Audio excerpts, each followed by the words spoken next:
Excellencies, ladies and gentlemen, it's a pleasure to join so many governments, organizations, colleagues, and friends around the world in this international conference on museums as cultural intermediaries in the dialogue between civilizations. Again, my name is Tess Davis, and I'm Executive Director of the Antiquities Coalition. As an organization dedicated to stopping the black market in cultural heritage while increasing responsible cultural exchange, we're honored to join this important event, and we commend the China-Europe-America Museums Cooperation Initiative for again putting this issue on your agenda in 2023. As the program for today notes, museums are essential to the protection of cultural heritage, which in turn does much to contribute to the global community. 2023 is a fitting time to discuss how cultural heritage contributes to the global community, because this year marks the 20th anniversary of the looting of the National Museum of Iraq, as well as the widespread pillage at archaeological sites across the country by everyone from opportunistic criminals to terrorist groups like Al-Qaeda.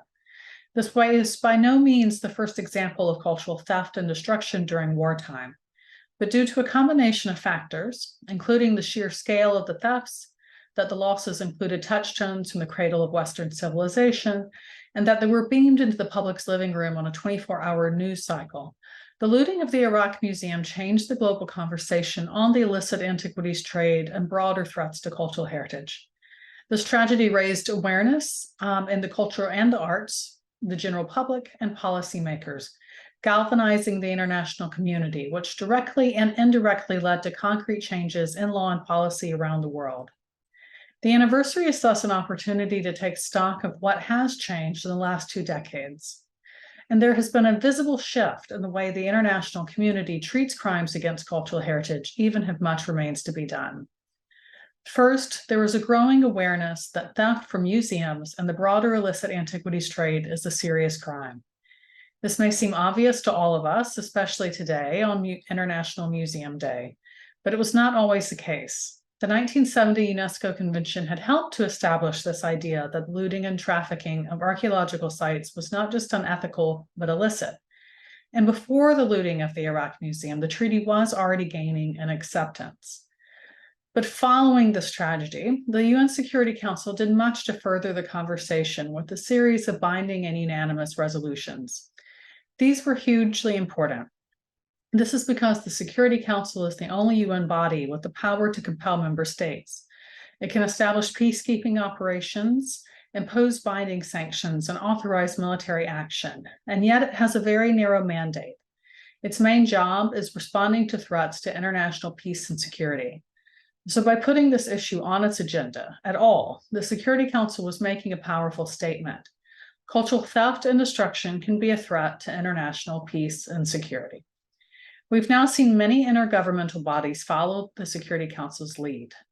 If this process started after the Iraq Museum, it sharply accelerated after the Arab Spring and Egyptian Revolution, and especially after the rise of Daesh in Iraq and Syria.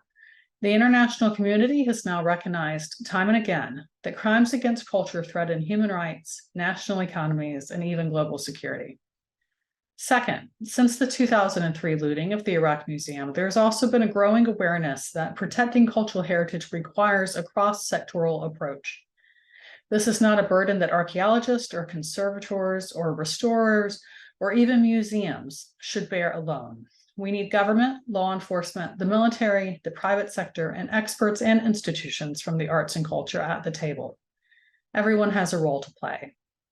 And building on this, third, crimes against culture cannot be solved by any one country. They require a global response. We see this too from the 2003 looting of the Iraq Museum. Stolen pieces were recovered not just in Iraq, but in multiple countries around the world: the United States, Switzerland, Japan, even on eBay. Over the last 2 decades, the international community has shown much willingness to tackle this problem through a number of international fora, and this global engagement reflects unprecedented momentum. But nonetheless, lack of political will still remains the main obstacle to positive change. There is a great need to convene world leaders of countries, intergovernmental organizations, indigenous peoples, and faiths to raise awareness and grow support for coordinated action. It is especially important to continue moving the discussion beyond cultural officials and ministries and recognizing that cultural crimes are not just a threat to our shared history, but again, to human rights, national economies, and global security.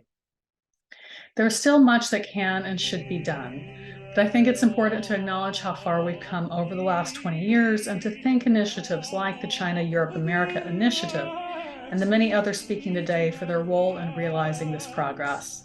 It's only through these conversations that we can begin to ensure our past is preserved for the next generation. Thank you.